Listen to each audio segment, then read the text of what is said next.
ಎಲ್ರಿಗೂ ನಮಸ್ಕಾರ. ಸ್ಮಯ ಕಲಿಕೆ ಚಾನಲ್ಗೆ ಸ್ವಾಗತ ಸುಸ್ವಾಗತ. ಇವತ್ತಿನ ವಿಡಿಯೋದಲ್ಲಿ ಈಗಾಗಲೇ ನಾನು ಸಾಯಿಬಾಬಾದ ವ್ರತನ ಮಾಡೋದು ಯಾವ ರೀತಿ ಅಂತ ತಿಳಿಸ್ಕೊಟ್ಟಿದ್ದೀನಿ.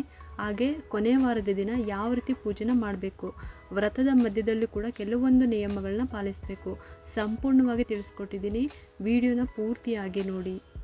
ಹಬ್ಬಕ್ಕೆ ತಾಯಿ ಮನೆಗೆ ಹೋಗಿದ್ದೀವಿ ಅಥವಾ ಬೇರೆ ಮನೆಗೆ ಹೋಗ್ತಾ ಇದ್ದೀವಿ, ಅಲ್ಲೇ ನಾವು ಶುರು ಮಾಡ್ಬೋದಾ ಈ ಪೂಜೆನ ಅಂದರೆ, ನಿಮ್ಮ ಮನೆಯಲ್ಲಿ ನಿಮ್ಮ ಸಂಕಲ್ಪ ಮಾಡ್ಕೊಂಡ್ಬಿಟ್ಟು ಅದರ ನಿವಾರಣೆಗೋಸ್ಕರ ನಿಮ್ಮ ಮನೆಯಲ್ಲೇ ಈ ವ್ರತನ ಮಾಡಬೇಕು. ನಿಮ್ಮ ಕಾರ್ಯಗಳು ಏನಿದೆ ಅದನ್ನೆಲ್ಲ ಮುಗಿಸ್ಕೊಂಡು ಅಲ್ಲಿಂದ ಬಂದಮೇಲೆ ನೀವು ಈ ವ್ರತನ ಮಾಡಿ. ಕೆಲವರು ಕೇಳ್ತಾರೆ, ಹೋದ ವರ್ಷ ಮಾಡಿದ್ವಿ ಮತ್ತು ಈ ವರ್ಷನೂ ಮಾಡಬೇಕಾ ಈ ವ್ರತನ ಅಂತ. ಅದು ನಿಮಗೆ ಬಿಟ್ಟಿದ್ದು. ಮತ್ತು ಅತಿಯಾದ ಉಪವಾಸನ ಬಾಬಾಗೆ ಮಾಡಬಾರ್ದು ಅಂತಾರೆ. ಆದರೆ ಉಪವಾಸ ಕಡ್ಡಾಯ ಏನೂ ಇಲ್ಲ. ಪ್ರತಿಯೊಂದು ವ್ರತದಲ್ಲೂ ಕೂಡ ಒಂದು ನಿಯಮ ಇರುತ್ತೆ, ಉಪವಾಸ ಇದ್ದು ಪೂಜೆ ಮಾಡಬೇಕು ಅಂತ. ನಾನು ಕೂಡ ಹಾಗೆ ಹೇಳ್ತೀನಿ. ನಿಮ್ಮ ಆರೋಗ್ಯ ಸ್ಥಿತಿನ ಗಮನಿಸ್ಕೊಂಡು ಉಪವಾಸವನ್ನು ಮಾಡಿ. ಒಂದು ಹೊತ್ತು ಉಪವಾಸ ಇದ್ರೂ ಕೂಡ ಪರವಾಗಿಲ್ಲ, ಅದಕ್ಕೆ ಬೇರೆ ಬೇರೆ ಆಪ್ಷನ್ಗಳಿವೆ. ಹಾಲು ಹಣ್ಣು ತಿನ್ಬೋದು, ಅಥವಾ ಈರುಳ್ಳಿ ಬೆಳ್ಳುಳ್ಳಿನ ಹಾಕಿದಾಗೆ ನೀವು ಅಡುಗೆ ಮಾಡಿ ತಿನ್ಬೋದು. ನೀವು ಅನ್ನ ಒಂದ್ಬಿಟ್ಟು ಬೇರೆ ಮಾಡ್ಕೋಬೋದು. ಅದಕ್ಕಾಗಿ ಉಪವಾಸದ ಬಗ್ಗೆ ಜಾಸ್ತಿ ಕನ್ಫ್ಯೂಷನ್ ಆಗಬೇಡಿ. ನಿಮಗೆ ಶಕ್ತಿ ಇದ್ದರೆ ಮಾತ್ರ ಮಾಡಿ, ಇಲ್ಲದೇ ಇದ್ದರೆ ಪರವಾಗಿಲ್ಲ, ನೀವು ಹಾಗೇ ವ್ರತನ ಮಾಡ್ಬೋದು. ಇನ್ನು ನಾನ್ ವೆಜ್ ತಿನ್ನೋದ್ರ ಬಗ್ಗೆ ಅಂದರೆ, ಈಗಾಗಲೇ ವ್ರತಗಳನ್ನು ಮಾಡ್ತಾ ಇರ್ತೀರ. 5 ವಾರ, 9 ವಾರ, 11 ವಾರ, 48 ವಾರ, ಈ ಥರ ಈ ದಿನಗಳಲ್ಲಿ ನಾನ್ ವೆಜ್ನ ಬಿಟ್ಟಿರ್ತೀರ. ತಿನ್ನೋರಿಗೆ ಕಡ್ಡಾಯವಾಗಿ ಏನು ಹೇಳೋದಕ್ಕೆ ಆಗಲ್ಲ. ಪೂಜೆ ಮಾಡೋ ದಿನ ಬಿಟ್ಟು ಬೇರೆ ದಿನ ತಿನ್ಬೋದು. ಇವಾಗ ಕಾಮನ್ನಾಗಿ ಕೇಳುವ ಪ್ರಶ್ನೆಗೆ ಉತ್ತರ ಸಿಕ್ಕಿದೆ ಅಂತ ಅಂದ್ಕೊಂಡಿದ್ದೀನಿ. ಇವಾಗ ಕೊನೆಯ ವಾರದ ಪೂಜೆನ ಹೇಗೆ ಮಾಡೋದು ಅಂತ ತಿಳಿಸ್ಕೊಡ್ತಾ ಇದ್ದೀನಿ. ಮೊದಲನೇ ವಾರ ನಿಮ್ಮ ಪೂಜೆ ಮಾಡಿರ್ತೀರ, ಅಭಿಷೇಕ ಎಲ್ಲ ಮಾಡಿ ನೀವು ಪೂಜೆನ ಮಾಡಿರ್ತೀರ. ಪ್ರತಿ ವಾರನೂ ಅಭಿಷೇಕ ಮಾಡಬೇಕು ಅಂತ ಏನೂ ಇಲ್ಲ. ಒಂದು ವಾರ ಅಭಿಷೇಕ ಮಾಡಿದರೆ ಸಾಕು. ಇನ್ನು 5ನೇ ವಾರದಲ್ಲಿ ಬುಕ್ಕುಗಳಲ್ಲೇ ಆ ನಿಯಮಗಳನ್ನು ಕೊಟ್ಟಿರ್ತಾರೆ. 5ನೇ ವಾರ ಅಥವಾ 9ನೇ ವಾರ ಬಡವರಿಗೆ ಅನ್ನದಾನ ಮಾಡಬೇಕು ಅಂತ ಕೊಟ್ಟಿದ್ದಾರೆ. 9 ವಾರದಲ್ಲಿ ಯಾವ ದಿನ ಬೇಕಾದರೂ ಮಾಡ್ಬೋದು, ಅಂದರೆ ಬಡವರಿಗೆ ಅನ್ನದಾನ ಮಾಡಬೇಕು ಅಂತ.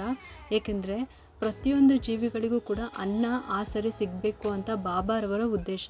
ಬುಕ್ನಲ್ಲಿ ಕೂಡ ಹಾಗೇ ಇದೆ.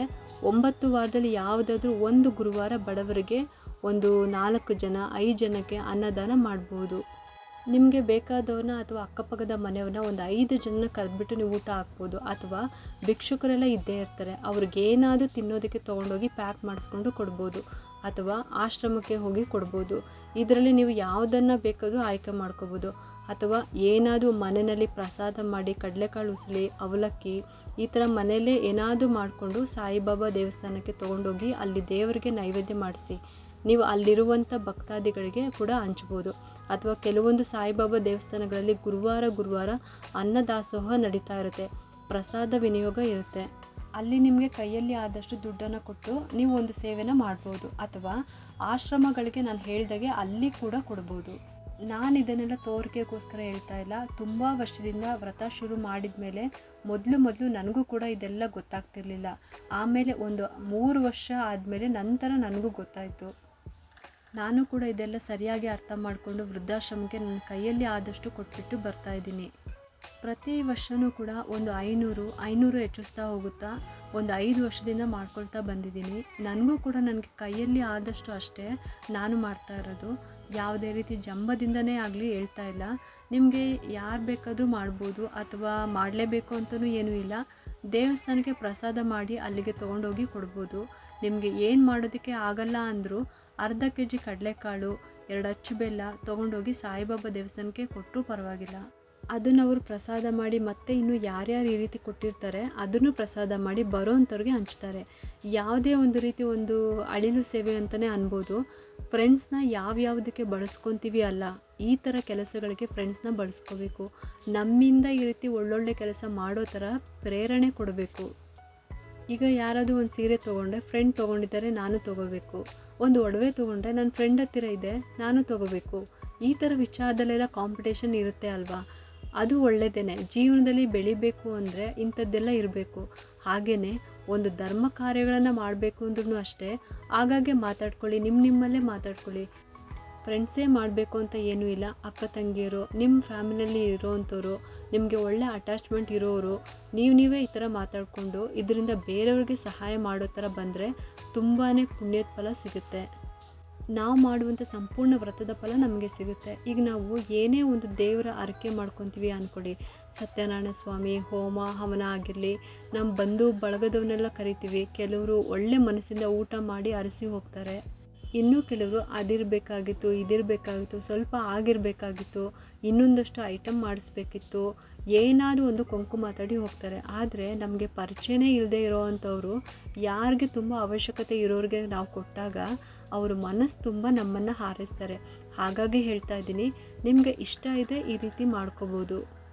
ಸಾಯಿಬಾಬಾದ ನಿಯಮ ಇದು ಒಂದೇ ಇರೋದು, ಬಡವರಿಗೆ ನಾವು ಏನಾದರೂ ದಾನ ಮಾಡಬೇಕು, ಅನ್ನದಾನ ಮಾಡಬೇಕು ಅನ್ನೋವಂಥದ್ದು. ಹಾಗೆ ನಿಮ್ಮ ಕೈಲಾದ ಮಟ್ಟಿಗೆ ನೀವು ಮಾಡ್ಬೋದು. ಕೊನೆ ಗುರುವಾರ ಅಥವಾ 9 ವಾರ ಮಾಡೋದಕ್ಕೆ ಆಗಿಲ್ಲ ಅಂದರೆ ಕೂಡ ವ್ರತ ಮುಗಿದ ಮೇಲೆ ಯಾವ ದಿನ ಬೇಕಾದರೂ ಕೂಡ ನೀವು ಮಾಡ್ಬೋದು. 9 ವಾರ ಈ ವ್ರತನ ಕಂಪ್ಲೀಟ್ ಮಾಡಿಕೊಡಿ. ಆಮೇಲೆ ನಿಮಗೆ ಯಾವಾಗ ಅನುಕೂಲ ಆಗುತ್ತೋ ಆವಾಗ ಕೂಡ ನೀವು ಮಾಡ್ಬೋದು. ಒಳ್ಳೆಯದೇ, ಏನೂ ಕೂಡ ತಪ್ಪಿಲ್ಲ. ಇನ್ನು ಕೊನೆ ವಾರದ ಪೂಜೆ ಕೂಡ ಅಷ್ಟೇ ಇದೇ ರೀತಿ ಮಾಡ್ಕೊಳ್ಳಿ. ಕೊನೆ ವಾರ ಈ ಸಾಯಿಬಾಬಾ ವ್ರತದ ಬುಕ್ನ 9 ಜನಕ್ಕೆ ಕೊಡಬೇಕು. ಮನೆಗೆ ಯಾರಾದರೂ ಹೆಣ್ಮಕ್ಳು ಬಂದಾಗ ಅರಿಶಿನ ಕುಂಕುಮ ಫಲ ತಾಂಬೂಲ ಕೊಟ್ಬಿಟ್ಟು ಈ ಬುಕ್ನ ಇಟ್ಬಿಟ್ಟು ಕೊಡಬೇಕು. ನಾವು ಯಾವ ರೀತಿ ವೈಭವಲಕ್ಷ್ಮಿ ವ್ರತನ ಮಾಡ್ತೀವೋ ಅದೇ ಥರನೇ ಈ ಬುಕ್ಕನ್ನು 9 ಜನಕ್ಕೆ ಕೊಡಬೇಕು. ಅವರು ಪೂಜೆ ಮಾಡಿದಂಥ ಫಲ ನಿಮಗೆ ಸಿಗುತ್ತೆ. ಅಥವಾ ನಿಮ್ಮ ಮನೆ ಹತ್ರ ಯಾರನ್ನೂ ಕರೆಯೋದಕ್ಕಾಗಲ್ಲ, ಕೆಲವ್ರ ಮನೆ ಕಡೆ ಅಕ್ಕಪಕ್ಕ ಜಾಸ್ತಿ ಬೌಂಡಿಂಗ್ ಇಲ್ಲ ಅಂದಾಗ, ಬರಲ್ಲ ಅಂದಾಗ ನೀವು ದೇವಸ್ಥಾನಕ್ಕೆ ಹೋಗಿ ಅಲ್ಲೇ ಸಾಯಿಬಾಬಾ ದೇವಸ್ಥಾನದಲ್ಲಿ ಕೊಡಿ. ಅಲ್ಲಿ ಪೂಜಾರಿ ಅವ್ರಿಗೆ ಕೊಟ್ಟರೆ ಅವರು ನೀಟಾಗಿ 9 ಬುಕ್ಕನ್ನು ದೇವರ ಪಾದದ ಹತ್ತಿರ ಇಟ್ಟು ಅಕ್ಷತೆ ಎಲ್ಲನೂ ಹಾಕಿ ಪೂಜೆ ಮಾಡಿ ಅಲ್ಲಿ ಬಂದವ್ರಿಗೆ ಅವ್ರು ಕೊಡ್ತಾರೆ. 9 ಜನಕ್ಕೆ ಅವರೇ ಕೊಡ್ತಾರೆ. ಕೆಲವರಂತೂ ಕಾಯ್ಕೊಂಡಿರ್ತಾರೆ, ಈ ಥರದ್ದೇನಾದರೂ ಬುಕ್ ಸಿಕ್ಕಿದ್ರೆ ನಾನು ಕೂಡ ವ್ರತ ಮಾಡಬೇಕು ಅಂತ ತುಂಬ ಆಸೆ ಇಟ್ಕೊಂಡಿರ್ತಾರೆ. ಆ ಭಗವಂತನ ಇಚ್ಛೆ ಇದ್ದರೆ ಆ ಬುಕ್ಕು ಸೇರುತ್ತೆ. ಯಾವಾಗಲೂ ಅಷ್ಟೇ, ಯಾರಿಗೆ ಏನು ಅವಶ್ಯಕತೆ ಇರುತ್ತೋ ಅದು ಅವ್ರಿಗೆ ಸಿಕ್ಕಾಗ ಅವ್ರಿಗೆ ತುಂಬಾ ಖುಷಿನೇ ಆಗುತ್ತೆ. ಮತ್ತು ಅದನ್ನು ಕೊಟ್ಟವ್ರಿಗೂ ಕೂಡ ಒಳ್ಳೆ ಫಲನೇ ಸಿಗುತ್ತೆ. ಮನೆ ಹತ್ರ ಕೊಡೋದಕ್ಕೆ ಅನುಕೂಲ ಆಗಿಲ್ಲ ಅನ್ನೋದಾಗಿದ್ದರೆ ದೇವಸ್ಥಾನದಲ್ಲಿ ತೊಗೊಂಡೋಗ್ಬಿಟ್ಟು ಕೊಟ್ಬಿಡಿ. ನಾನು ಕೂಡ ಹಾಗೆ ಮಾಡೋದು, ದೇವಸ್ಥಾನದಲ್ಲಿ ಕೊಡೋದು. ತುಂಬಾ ಸರಳವಾದ ವ್ರತ ಅಂತಲೇ ಹೇಳ್ಬೋದು. ತುಂಬ ಒಳ್ಳೆ ಫಲ ಸಿಗುವಂಥ ವ್ರತ. ಸಾಯಿನಾಥರ ಕರುಣೆ ಆಶೀರ್ವಾದ ಸದಾ ನಿಮ್ಮ ಕುಟುಂಬದ ಮೇಲೆ ಇರುತ್ತೆ. ಸಾಯಿನಾಥ ಅಂದರೆ ತಂದೆ ತಾಯಿ ಅಂತಲೇ ಹೇಳ್ಬೋದು. ಇನ್ನೊಂದು ಅರ್ಥದಲ್ಲಿ ಹೇಳಬೇಕು ಅಂದರೆ ಶಿವ ಮತ್ತು ಲಕ್ಷ್ಮಿ ಅಂತಲೇ ಹೇಳ್ಬೋದು. ಸಾಯಿಬಾಬಾನ ಶಿವನ ಇನ್ನೊಂದು ಅವತಾರ ಅಂತಲೇ ಹೇಳ್ತಾರೆ. ಹಾಗಾಗಿ ಭಕ್ತಿಗೆ ಬೇಗನೆ ಒಲಿಯುವವನು ಶಿವ. ಹಾಗಾಗಿ ಸಾಯಿಬಾಬಾನೂ ಕೂಡ ಭಕ್ತಿಗೆ ಭಜನೆಗೆ ಬೇಗನೆ ಒಲಿತಾರೆ. ಅವರ ಆಶೀರ್ವಾದ ಸದಾ ಎಲ್ಲರ ಮೇಲೂ ಇರುತ್ತೆ. ತುಂಬ ಸರಳವಾದ ವ್ರತ ಇದು. ನಿಮಗೆ ಸಾಧ್ಯವಾದರೆ ಅಭಿಷೇಕಕ್ಕೆ ಎಳ್ನೀರನ್ನ ತೊಗೊಂಡೋಗಿ ಬೆಳಗ್ಗೆನೇ ಅಭಿಷೇಕ ಮಾಡೋ ಟೈಮ್ಗೆ ತೊಗೊಂಡೋಗಿ ಕೊಡಿ. ತುಂಬಾ ನಿಧಾನ ಆಗ್ತಾಯಿದೆ, ತಡ ಆಗ್ತಿದೆ ಅಂದರೆ ಅದು ತುಂಬ ಸುಲಭವಾಗಿ ಆಗುತ್ತೆ. ಈ ರೀತಿ ಮಾಡ್ಬೋದು. ಈ ರೀತಿ ನೀವು ಕೂಡ ಸರಳವಾಗಿ ವ್ರತನ ಮಾಡ್ಕೊಳ್ಳಿ. ನಿಮಗೆಲ್ಲರಿಗೂ ಈ ಉಪಯುಕ್ತ ಮಾಹಿತಿ ಇಷ್ಟ ಆಗಿದೆ ಅಂತ ನಾನು ಭಾವಿಸ್ತಾ ಇದ್ದೀನಿ. ಮತ್ತು ಯಾಕೆ ತಡ, ಈ ವಿಡಿಯೋ ಇಷ್ಟ ಆಗಿದ್ರೆ ಒಂದು ಲೈಕ್ ಮಾಡಿ, ಶೇರ್ ಮಾಡಿ ಮತ್ತು ಸಬ್ಸ್ಕ್ರೈಬ್ ಮಾಡಲು ಮರಿಬೇಡಿ. ನೀವು ಮಾಡೋ ಒಂದು ಸಬ್ಸ್ಕ್ರೈಬಿಂದ ನಮ್ಮಂತಹ ಸಣ್ಣ ಸಣ್ಣ ಚಾನಲ್ಸ್ಗೆ ಒಂದು ಸಪೋರ್ಟ್ ಮಾಡ್ದಂಗೆ ಆಗುತ್ತೆ. ಮತ್ತೆ ಸಿಗ್ತೀನಿ ಮುಂದಿನ ವಿಡಿಯೋದೊಂದಿಗೆ ಅಂತ ಹೇಳ್ತಾ ಈ ವಿಡಿಯೋನ ಮುಗಿಸ್ತಾ ಇದ್ದೀನಿ. ಹೋಗ್ಬಿಟ್ಟು ಬರಲಾ? ಸರ್ವೇ ಜನ ಸುಖಿನೋ ಭವಂತು.